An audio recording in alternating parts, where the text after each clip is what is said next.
Edmond Dantes was falsely imprisoned for over a decade before he finally managed to escape the Chateau d'If. The night in which he made his escape was an eventful one, with the death of his friend and mentor, the venerable Abbé Faria, and the occurrence of a dangerous storm.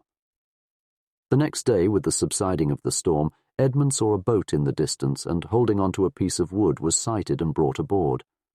Unsurprisingly, Edmond was questioned by the sailors of the ship about his strange appearance and why he was in the middle of the sea. "Who are you?" "I am a Maltese sailor. We were coming from Syracuse laden with grain. The storm of last night overtook us at Cape Morgio, and we were wrecked on these rocks." "Where do you come from?" "From these rocks that I had the good luck to cling to, while our captain and the rest of the crew were all lost. I saw your vessel, and fearful of being left to perish on the desolate island, I swam off on a piece of wreckage to try and intercept your course.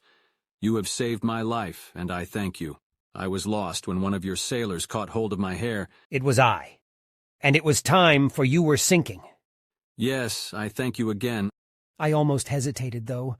You looked more like a brigand than an honest man, with your beard 6 inches and your hair a foot long." "I made a vow to Our Lady of the Grotto not to cut my hair or beard for 10 years if I were saved in a moment of danger. But today the vow expires." "Now what are we to do with you?" "Alas, anything you please. My captain is dead. I have barely escaped, but I am a good sailor. Leave me at the first port you make. I shall be sure to find employment." "Do you know the Mediterranean?" "I have sailed over it since my childhood." "You know the best harbors?"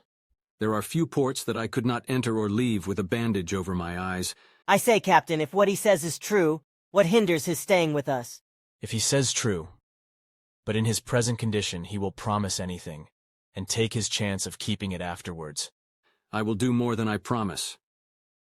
"We shall see."